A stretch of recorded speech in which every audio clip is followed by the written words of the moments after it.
Although many people haven't watched this anime, many are familiar with this gun. It is called the Dominator. When aimed at someone, it automatically performs a psychopath scan on them. A crime coefficient exceeding 100 activates Paralyzer mode, while exceeding 300 activates Lethal Eliminator mode. Destroy decomposer. Target will be completely annihilated. Only enforcers and inspectors are authorized to use this police firearm. Enforcers are criminal investigation detectives. However, due to prolonged exposure to societal darkness, their own crime coefficients also rise. This led to the creation of the inspector role. Rookie Inspector Akane became a veteran after experiencing multiple cases orchestrated by Shogo. Yet when Shogo targeted former Inspector Shinya, he personally killed Akane's friend. The established criminal facts were undeniable, yet the Dominator could not pass judgment on Shogo. This plunged Akane into confusion and regret. 3 years ago, Yayoi was an officially designated professional singer. However, due to obsession with artistic activities leading to an increased crime coefficient, she was confined to a latent criminal detention center.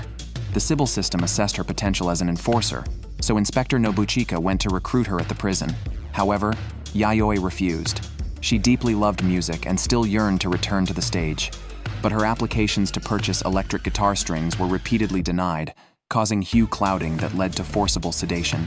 Nobuchika later approached her again, not about becoming an enforcer, but regarding a case. At that time, Shinya was still an inspector. Street scanners had been damaged for months, with varying criminal methods and multiple perpetrators, but all frequently visited the same location.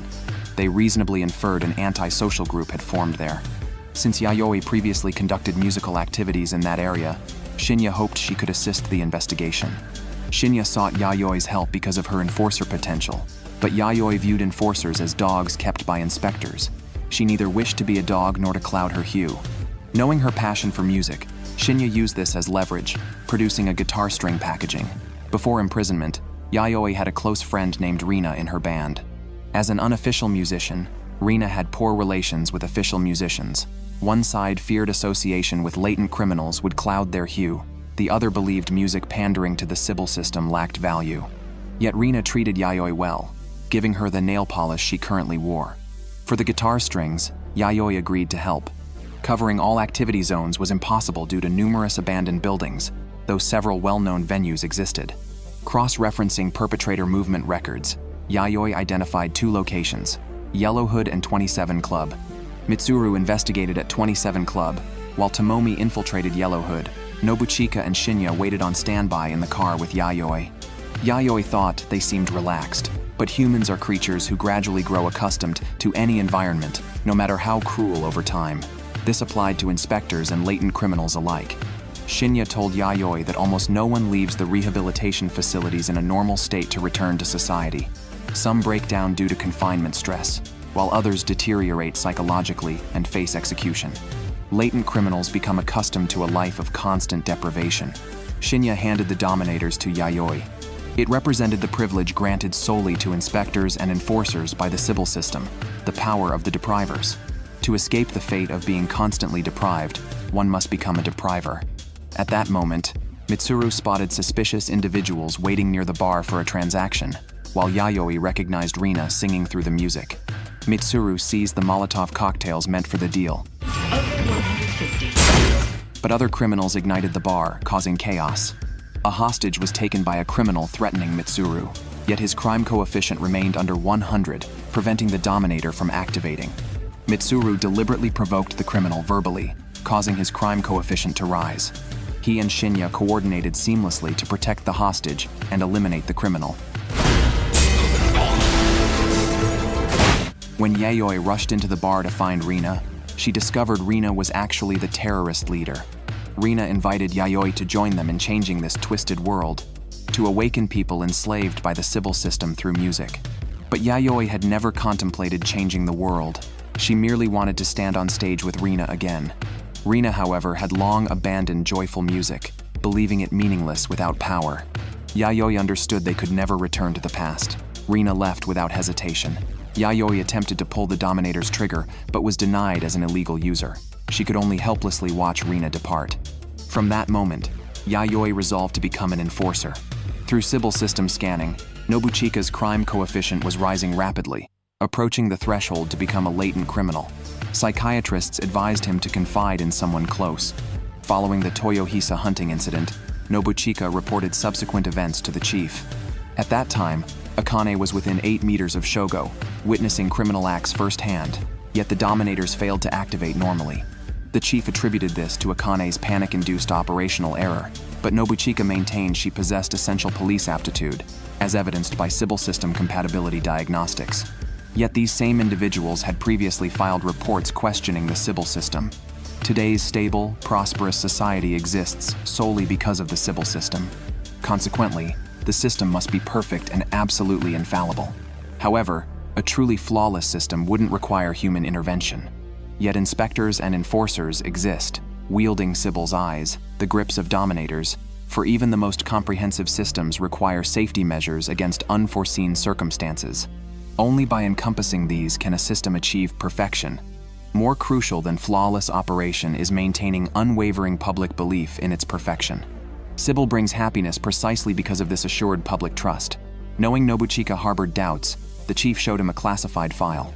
3 years prior, the suspect Toma from the specimen case exhibited measurable crime coefficient upon arrest, despite being caught red-handed. Dominators registered no response to him. Such rare individuals are designated criminally asymptomatic, occurring in roughly 1 in 2 million people. Shogo Makishima was clearly also criminally asymptomatic and had participated in the specimen case. Their collaborative crimes stalled investigations. Toma subsequently disappeared, with no victims attributed to his crimes since. This neither exposed Sibyl's blind spots nor shook societal trust. Nobuchika and his team operate at the system's endpoint, the sole interface through which people perceive and comprehend the system. Therefore, the system's credibility hinges entirely on whether this endpoint strictly performs its functions based on compatibility. Should even they doubt the Dominators, it would trigger widespread public distrust in the entire social order. The chief then ordered Shogo's arrest. Bringing him to headquarters would ensure he, like Toma, could never harm society again. After attending Yuki's funeral, Akane visited Shinya. She felt guilty for letting Shogo escape. Shinya knew it wasn't her fault. The problem lay with the Dominators. Shogo had never slipped up for so long. His voluntary appearance this time was undoubtedly part of some scheme. Akane hadn't sunk into despair over her friend's death. Both knew they needed to capture Shogo quickly. So far, only Akane had clearly seen Shogo's face. To reconstruct Shogo's appearance, Akane requested facial composite technology, directly reading visual information from her memory via brainwave scanning to convert it into images. Shinya disagreed.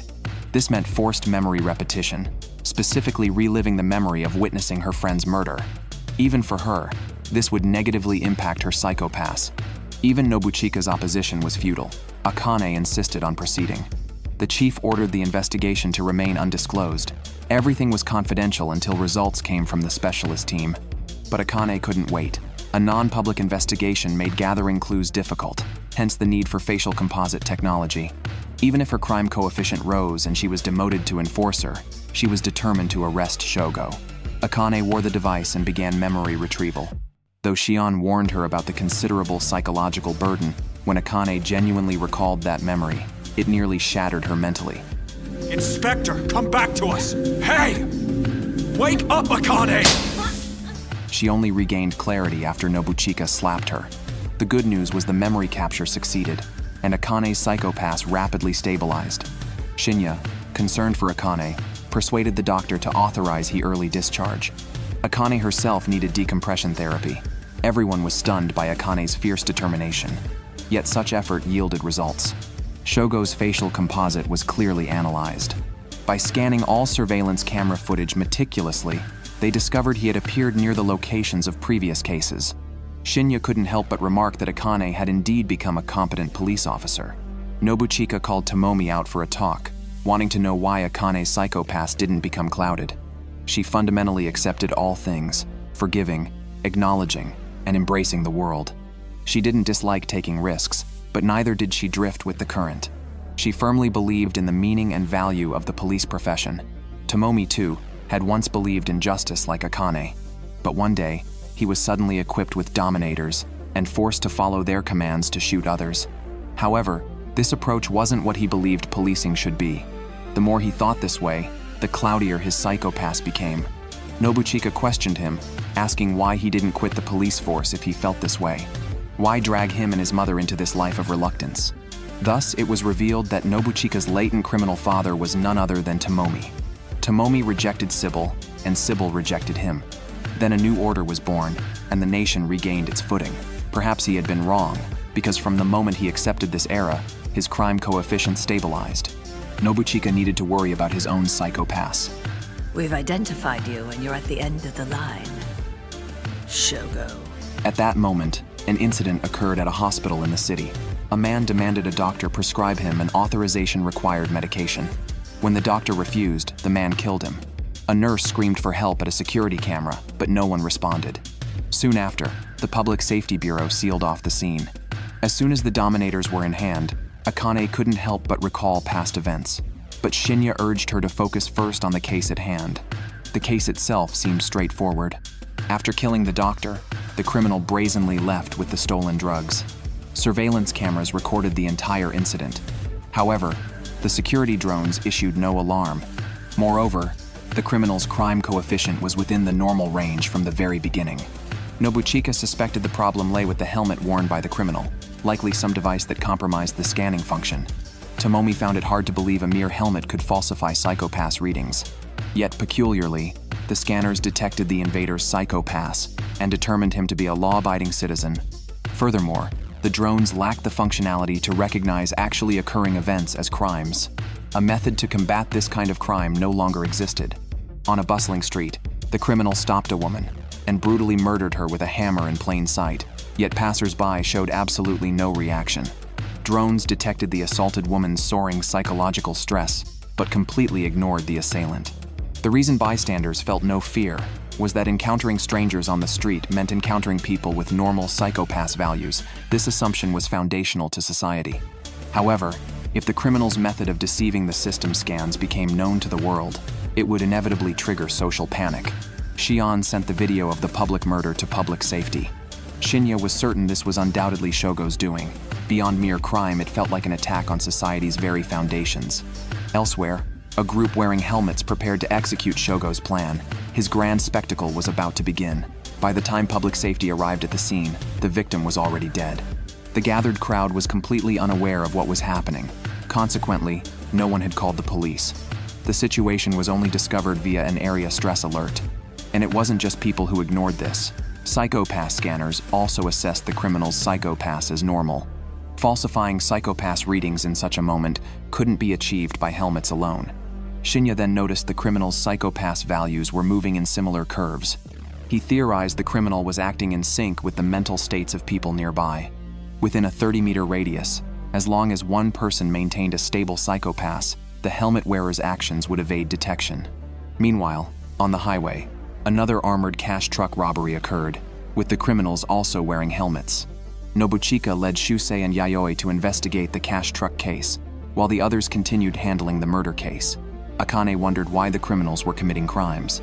Shinya initially thought Akane's question was pointless, but suddenly had an epiphany. Although both incidents appeared random, the hate-filled methodology of the murder suggested a motive was inevitable. Shinya requested Shion investigate personal conflicts in the victim's social circle, leading to the discovery of the victim's colleague Junmei. When Shinya stormed into Junmei's home, he found walls covered with photos expressing resentment toward the victim, confirming Junmei as the perpetrator. Junmei knocked Akane aside from the balcony while attempting to flee. Shinya aimed his Dominator at Junmei but found the target's crime coefficient was only 32. He then aimed at Akane, whose crime coefficient was also 32. Shinya finally understood the helmet's trick. The helmet itself performed scans and replicated the psychopath's values of nearby people, becoming ineffective only when no others were nearby. With Shion's assistance, drones herded the escaping Junmei into a nearby unmanned warehouse. Shinya instructed Akane not to approach the target and cornered Junmei. The helmet automatically replicated Shinya's psychopath's value, allowing Dominators deployed in paralyzer mode to subdue the criminal. The thugs who robbed the cash truck tracked down Shogo, intending to silence him permanently, but Shogo effortlessly eliminated them.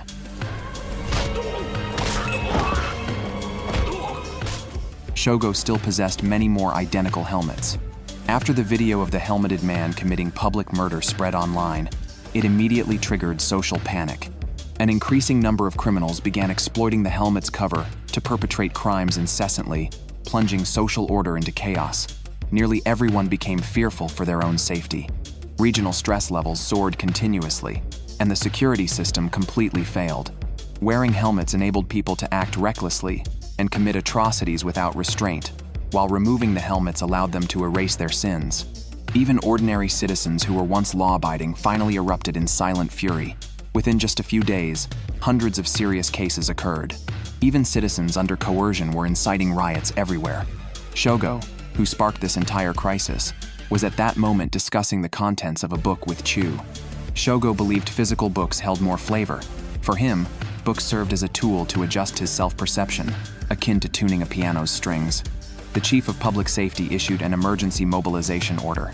Since the implementation of the Sibyl system, citizen riots had been deemed utterly impossible. Therefore, the current Public Safety Bureau lacked sufficient personnel to suppress the riots. Until the Ministry of Defense could organize its suppression unit, the entire Criminal Investigation Division needed to mobilize.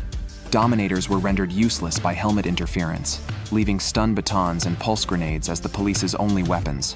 The Criminal Investigation Division formed 3-person teams for carpet suppression operations across assigned sectors. As the Criminal Investigation Division began its operation, Shogo also prepared to initiate his plan. Despite the lack of definitive evidence, Shinya insisted this was Shogo's doing. After all, ordinary people attempting to create equipment that invalidated the Sibyl system would inevitably cloud their psychopaths, let alone manage mass production and distribution. This couldn't be achieved simply by evading scanners. Was exploiting the Sibyl system's blind spots to incite a mass psychological crisis Shogo's goal? Yet Akane sensed that Shogo's crime seemed like a search for some answer. His objective surely wasn't merely to create chaos. Soon Akane's team encountered a clash between helmeted gang members and ordinary citizens on the road. Public safety currently held no deterrent power whatsoever. The helmeted gang even charged directly forward upon seeing the place. Only after Shinya incapacitated a group with pulse grenades did they comply. Otherwise, judging by their current crime coefficients, Dominators could have executed a large number of them. Shinya fell into deep thought. Not only ordinary citizens, but even the helmeted gang were victims themselves. As things stood now, even if public safety took no action, ordinary citizens would take the law into their own hands. He also noticed the highly aggressive rumors spreading online. Moreover, the helmeted gang were merely pawns in Shogo's hands. If Shogo had anticipated everything, the current operations of public safety must also be part of his plan. By observing the locations of the riots, Shinya became more convinced this chaos was a conspiracy to draw public safety forces entirely out. Thus, the Public Safety Bureau headquarters became the most weakly defended location. Shogo's target was the Sibyl system. For 5 years, Chu had yearned to uncover the Sibyl system's true nature. The system utilized distributed parallel processing through servers located nationwide, achieving a highly fault-tolerant AI system.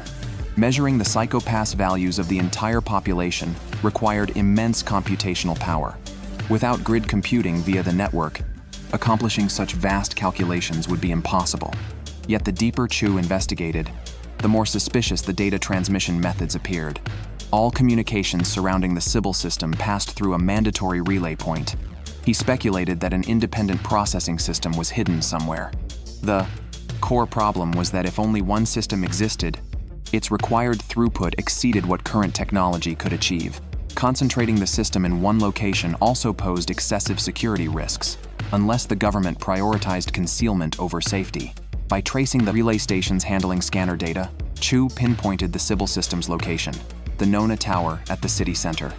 Meanwhile, Akane urgently contacted Nobuchika to report their findings and headed toward the Nona Tower.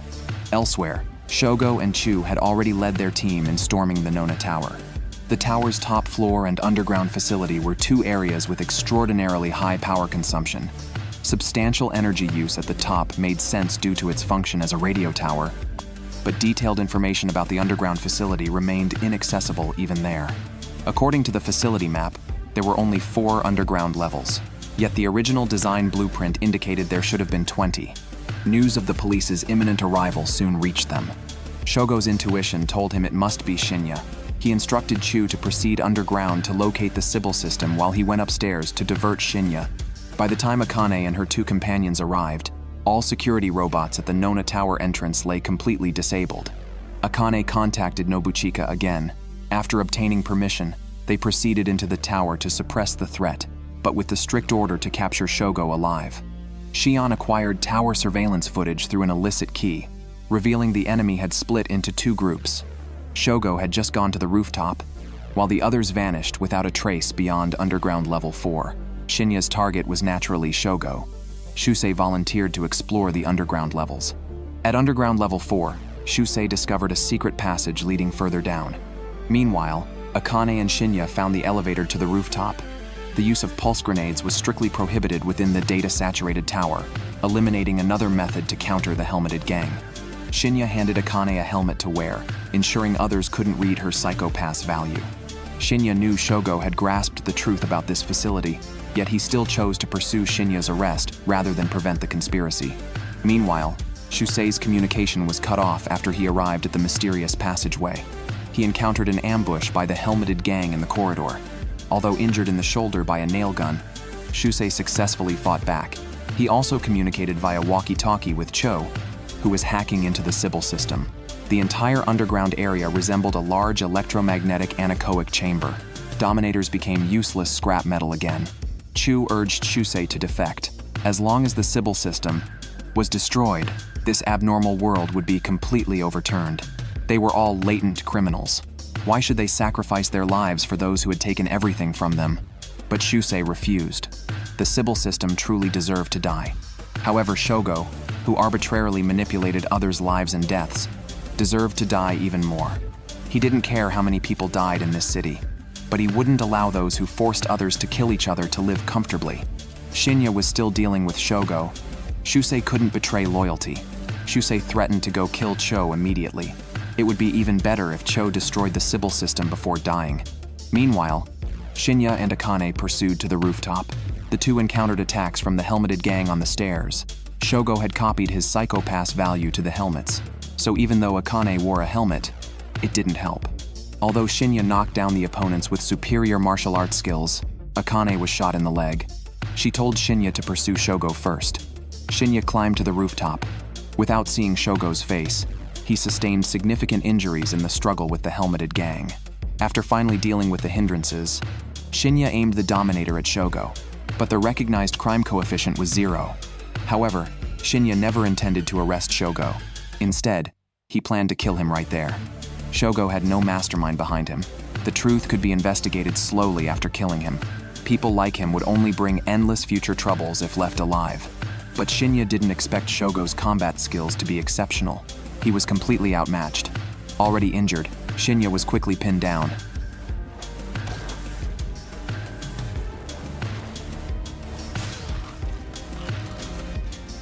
Shogo stopped playing around and prepared to kill him. Unexpectedly, Akane rushed forward and struck Shogo with a helmet, knocking him unconscious instantly. Shinya urged Akane to kill Shogo. Though the murderer of her friend lay before her, Akane couldn't bring herself to do it. She insisted on delivering Shogo to face legal judgment. Elsewhere, after dealing with the helmeted gang, Shusei reached the lowest level.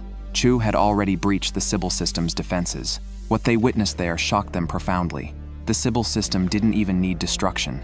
Merely exposing its true nature would utterly doom the nation. At that moment, the Public Safety Bureau chief suddenly appeared. Using a Dominator, he blasted the resisting Chu into fragments. The chief then revealed his partially mechanized body and forcibly switched the Dominator to destroy decomposer mode. Just my luck, huh? This sucks. Shogo was arrested. The helmeted gang was completely dismantled. The riot case was declared solved. However, Shusei's whereabouts remained unknown. Nobuchika suspected he might have escaped amidst the chaos. Given this outcome, could they truly be considered winners? Police work, by its very nature, aimed to treat the symptoms. Searches only happened after victims appeared. In that sense, they had already lost half the battle from the start. At least they managed to turn the tide against inevitable defeat. A perfectly safe society was merely an illusion. They still lived in a dangerous world. Government decisions essentially forced them to bear risks, yet those risks were cleverly distributed and unnoticed. Perhaps some noticed but chose to ignore it, as that was the only way to keep their sanity. Humans were a clever species, capable of unconsciously striving to evade responsibility. For them now, deciding how to punish Shogo was the most crucial matter. This riot had caused a massive collective psychological crisis, nearly paralyzing the city. Shogo alone had managed to throw the entire city into such chaos. With the Sibyl system's judgment system now suspended, establishing a case and determining Shogo's sentence became problematic. Right then, Nobuchika was informed by the bureau chief that Shogo's case had been taken over by a special unit. They no longer had any authority to interfere. Nobuchika wanted to object, but the chief countered by questioning him about Shusei's disappearance. The Sibyl system had been restored, yet Shusei still hadn't been captured by the surveillance net, proving he was actively evading surveillance. Continuing like this would lead to them being held accountable. Shogo's case being transferred naturally angered Shinya the most. They had arrested Shogo yet were denied even interrogation rights. Shinya argued with Nobuchika. They could only shift their focus to searching for Shusei. However, locating a dead person wasn't easy. Shinya refused to believe Shusei escaped. If not kidnapped, he must have been killed, perhaps completely decomposed by a Dominator's destroy decomposer mode. Nobuchika received a civilian report about a severely damaged Dominator found near Nona Tower, confirmed to be Shusei's, in Maine. It appeared as if Shusei deliberately destroyed it to escape. Yet if he truly intended to flee, he wouldn't have avoided all surveillance cameras. Clearly, someone fabricated this false escape scenario. Shogo woke in bed to find the bureau chief watching over him. Though they had never met, the chief acted like an old friend. Shogo deduced through books that the chief was Toma, the arrested criminal. How did a nationally infamous grotesque serial killer become the bureau chief? Full-body mechanization technology made it possible. The Toma Shogo knew now existed only as a preserved brain. Moreover, he wasn't always the bureau chief. Their brains were unitized, taking turns using this body. They collectively operated under one name, the Sibyl system. Toma threw Cho's phone at Shogo. In truth, they had already uncovered the Sibyl system's essence, collective of human brains. The Sibyl system operated on the so-called PDP pattern, utilizing massive parallel distributed processing across supercomputers. Its official description differed vastly from reality. Achieving practical application of foundational knowledge and implementing reasoning functions couldn't be accomplished merely by increasing computing speed. It required mechanical expansion, granting immense data processing power through parallel feasible systems. The truth of the Sibyl system was a structure integrating human brain activity to expand thinking capacity and accelerate it at high speed. The system currently comprises 247 members, with 200 rotating to monitor all citizens' psychopath values. Mechanical programs can perform stress detection based on hue diagnosis, but determining the crime coefficient, which reflects the essence of human nature, requires higher-level thought and judgment capabilities achievable only by them. Shogo found this laughable. Public acceptance of the Sibyl system relied on its image of mechanically ensured objectivity and fairness, yet its true form was a collective of human brains. Toma, however, believed that they who judged and governed humanity had transcended ordinary existence. The primary requirement to become a Sibyl component was possessing a personality unbound by human emotions or norms, capable of externally examining and ruling human behavior. Individuals like Shogo, immeasurable by Sibyl, were precisely their targets. By assimilating those with novel ideologies and values, the system could continuously expand its cognitive breadth and depth. Toma vanished after his arrest precisely because he joined the Sibyl system. Toma explained that sharing cognition with other brains expanded his comprehension and judgment, making him feel omnipotent, like an oracle from myth. The Sibyl system wanted Shogo to become a member, emphasizing this wouldn't destroy his individuality. If Shogo agreed, he'd discreetly become one of the world's rulers. Instead, Shogo invoked a metaphor from Gulliver's Travels to mock Toma. Clearly, negotiations broke down. Before Toma could draw his Dominator, Shogo swung a machine at him. Toma's arrogance made him careless. Moreover, Shogo had deduced from their conversation they weren't in the Public Safety Bureau, confirming his escape path. He had no interest in judgment or verdicts. He sincerely relished the game of life and intended to keep participating as a player.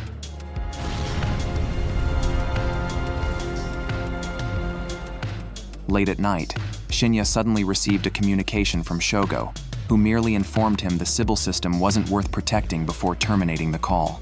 Simultaneously, Nobuchika contacted him. The aircraft transporting Shogo had crashed en route. Upon arrival, they only witnessed a body being removed from the scene. Nobuchika was barred from entering, while the Public Safety Bureau chief made a perfunctory appearance, blaming an internal mole. Desiring Shogo's exceptional mind, the chief again ordered Nobuchika to capture him alive. Shusei's pursuit was reassigned to another division, and Shinya was removed from the mission under strict surveillance. These actions made Shinya and others suspect higher-ups had no intention of punishing Shogo. Even if recaptured, the chief would exploit him for other purposes. Shogo had mentioned Sibyl's truth during the call, clearly accessing insider information unavailable even to public safety. It was speculated someone controlling Sibyl had negotiated with Shogo only to be outmaneuvered, yet instead of anger, this intensified their obsession with him. The use of an aircraft exclusively staffed by drones during transfer, alongside the unidentified body removed from the crash site, grew increasingly abnormal.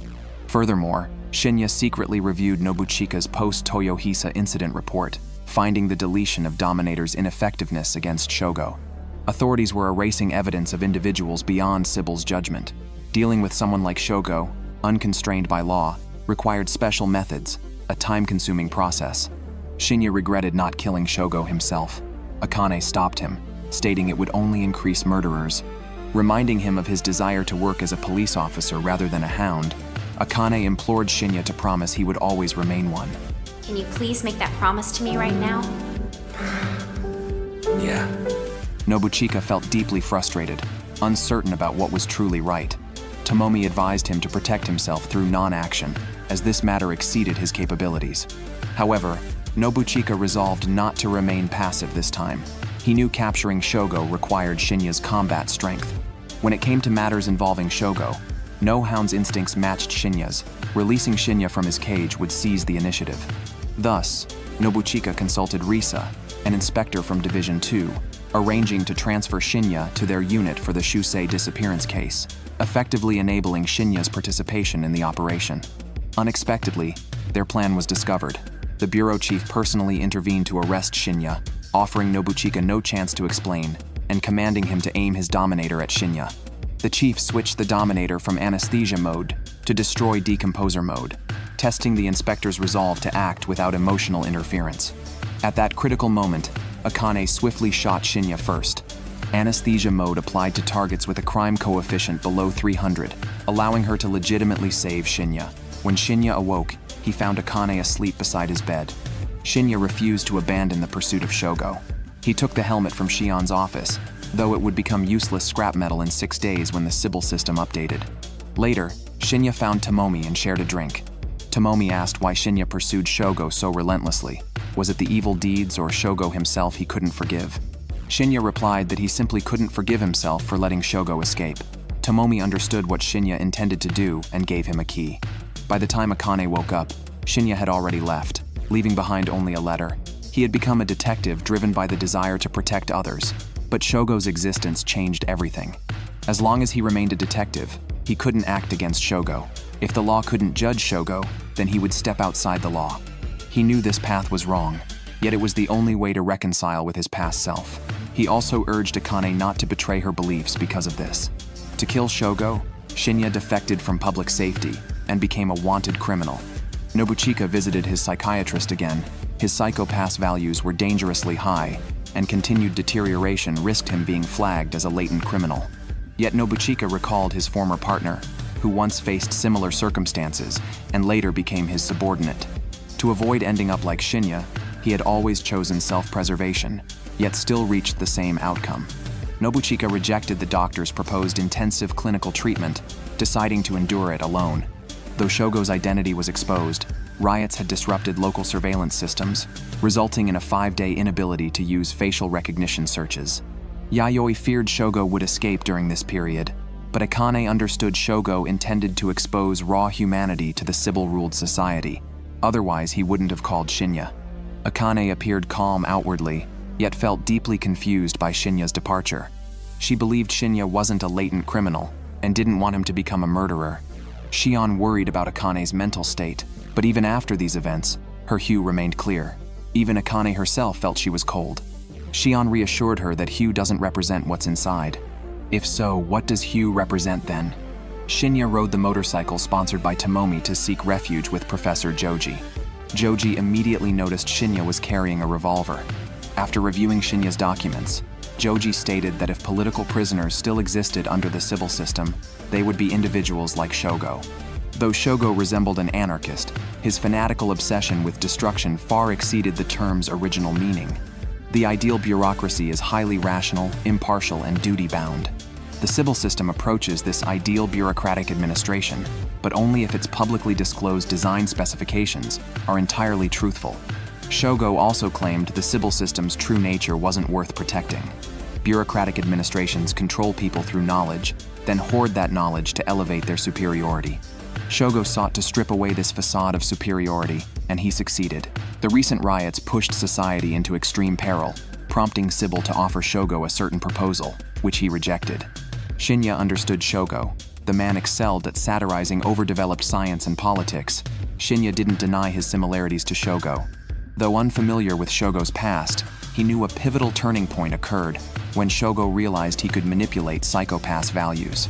Some might consider this a privilege, but Shogo likely felt alienation. In this society, being unseen by the Sibyl system equates to exclusion from humanity, like a child rejected by peers.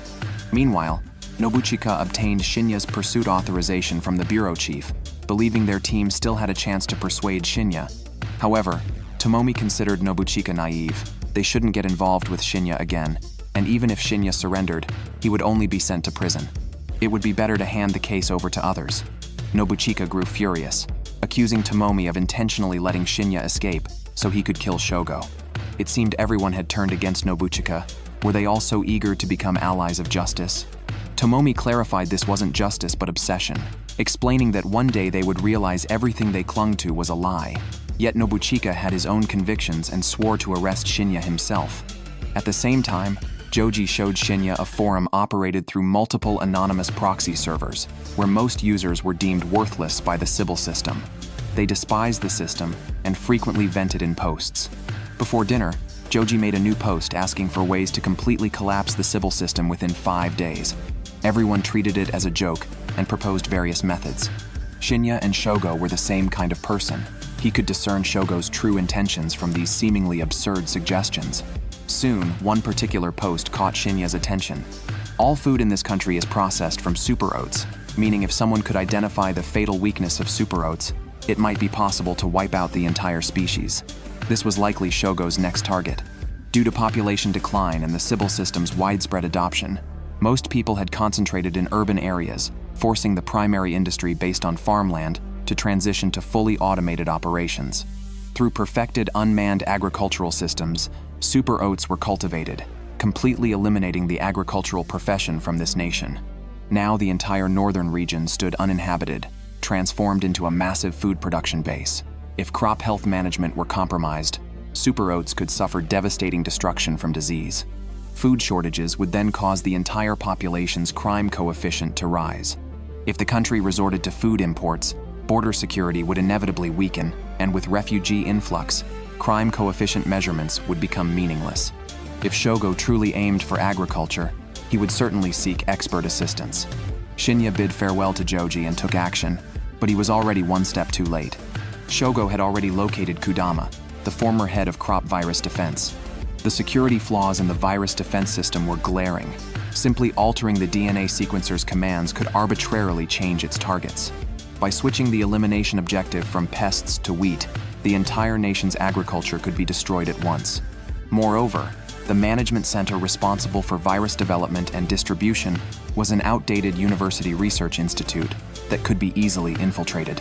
By the time Shinya arrived at Kudama's residence, the man had already been killed by Shogo. At the same time, a drone suddenly appeared before Akane. Inspector Akane Tsunemori, you will be told the truth about everything. Dominators escorted her to the concealed underground level of Nona Tower, where she came face to face with the true nature of the Sibyl system. The revelation nearly shattered Akane. She realized Shusei had died here, simply because the system determined his potential social contributions were outweighed by the risk of classified information leaks. The emergence of criminally asymptomatic individuals was inevitable. No matter how meticulously fortified a system might be, outliers beyond its control would always appear. Perfection could never be achieved through system refinement alone. The only solution was resolving contradictions by altering its application. Thus, they permitted the existence of unmanageable anomalies and sought means to coexist with them, thereby achieving a functionally perfect system. This meant entrusting the system's operations to those very outliers who defied its control.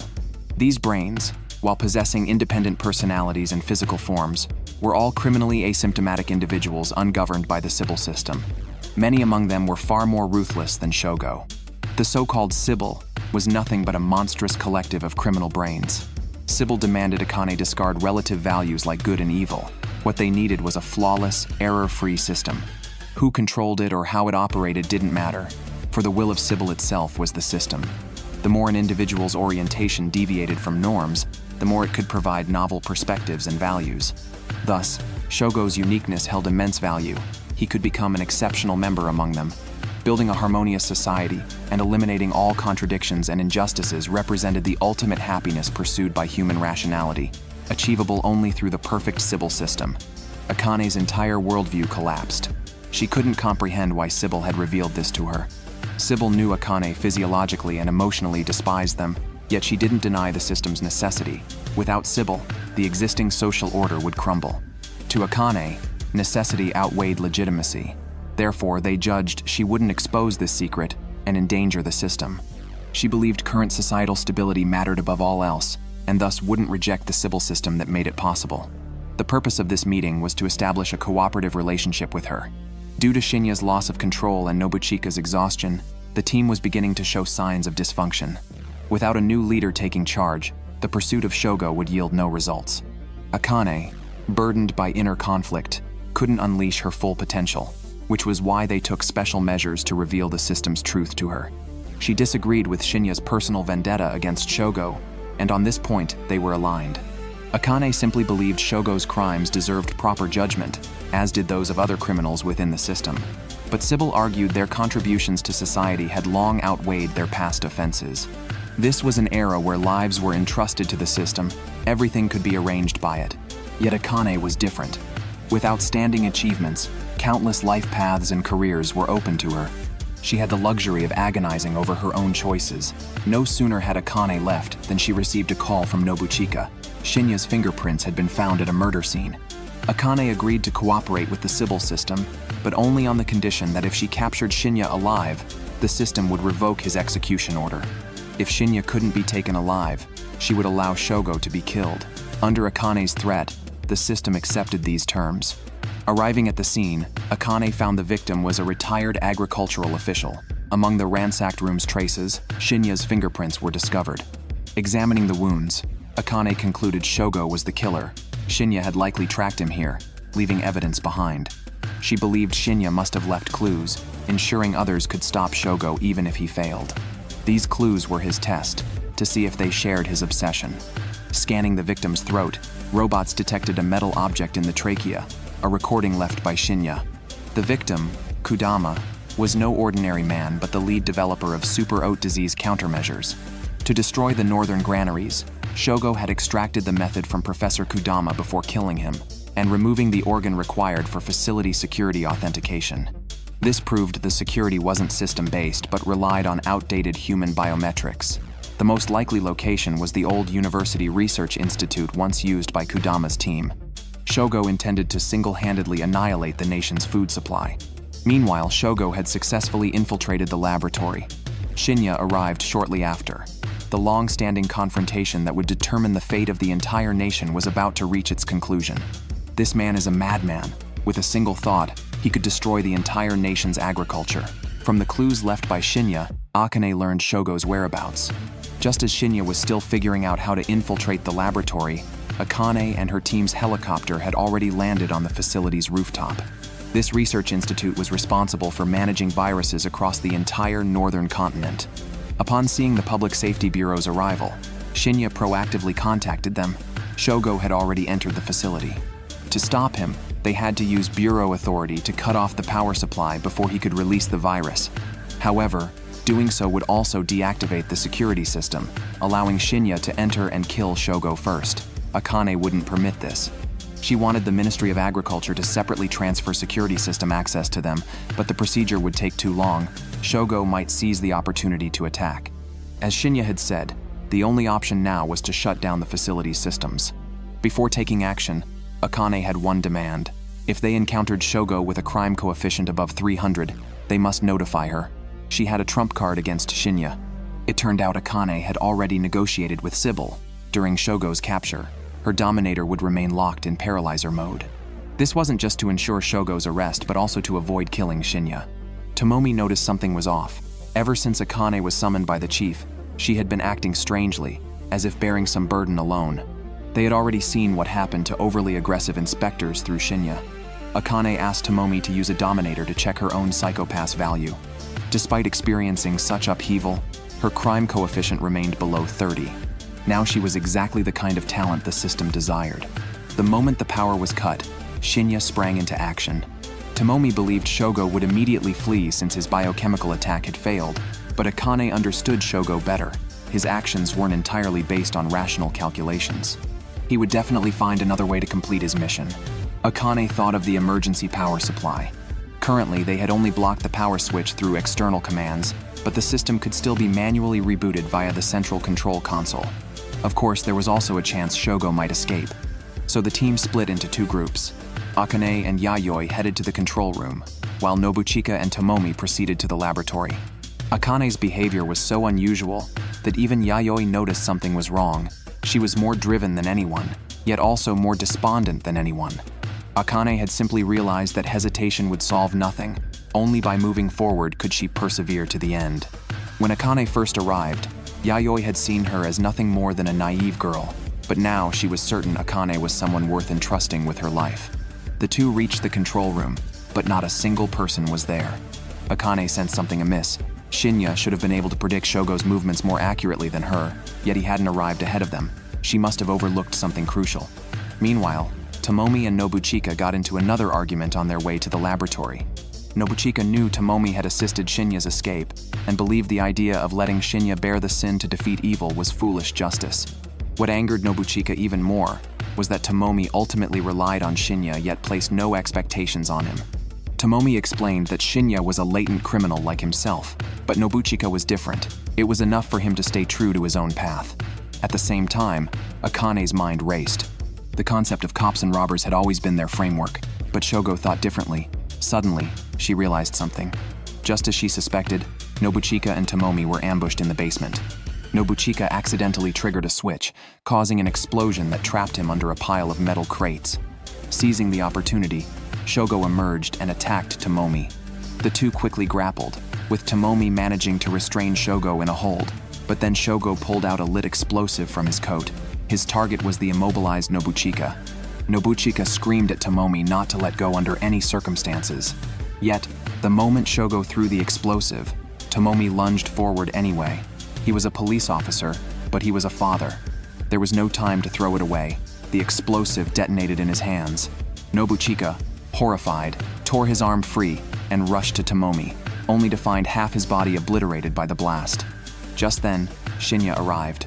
Seeing Tomomi collapsed on the ground, Shinya was overcome with grief but clenched his teeth and pursued the fleeing Shogo.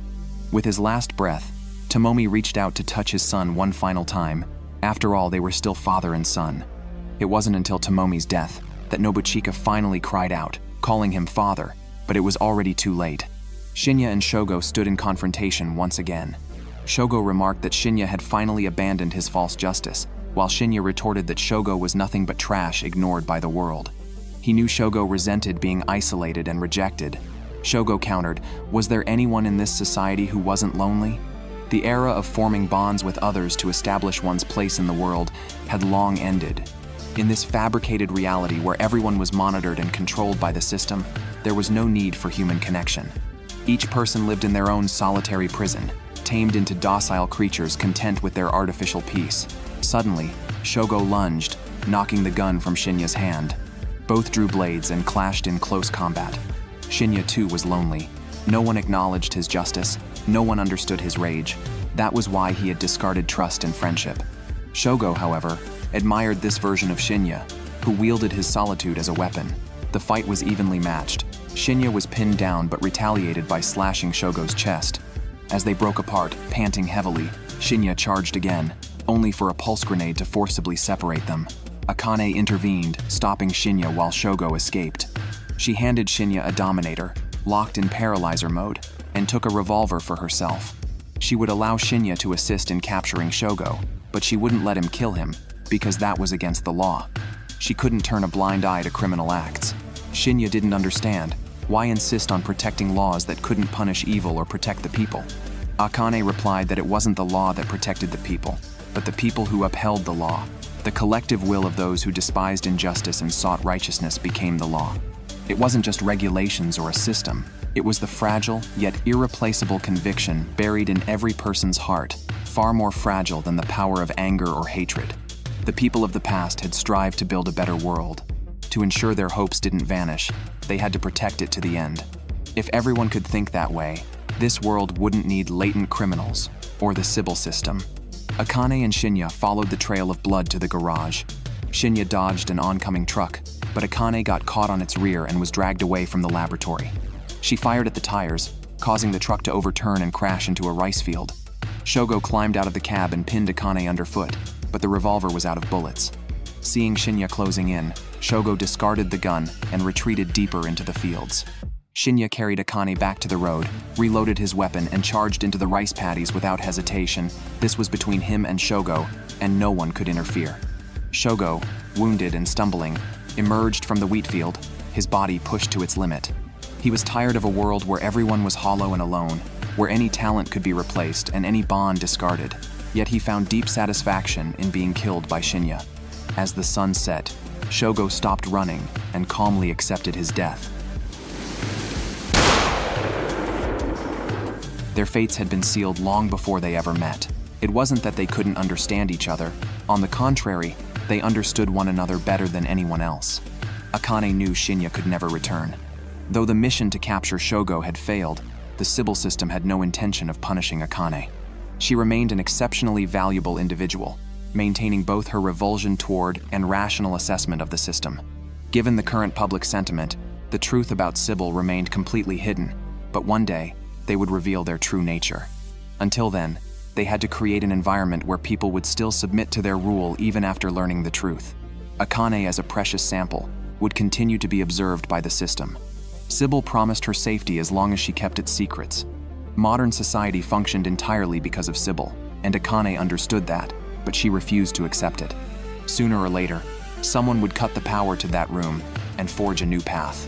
2 months later, Nobuchika visited Tomomi's grave to pay his respects. After the previous incident, his crime coefficient had risen to 140, demoting him from inspector to enforcer, yet he felt no regret. Being a police officer wasn't a good job, but someone had to do it. At least Tomomi had a proper grave, while the truth behind Shusei's death remained buried forever. Shinya was still on the run. Once a hound like him slipped its leash, it became no different from a wild wolf. Perhaps he would live more freely out in the open. Stubborn, cunning, and relentless, he could escape even the direst situations. The team was also undergoing major personnel changes. The new inspector was Mika, who had lost her close friend during the Rikako incident. Meanwhile, Akane had grown into a capable enforcer.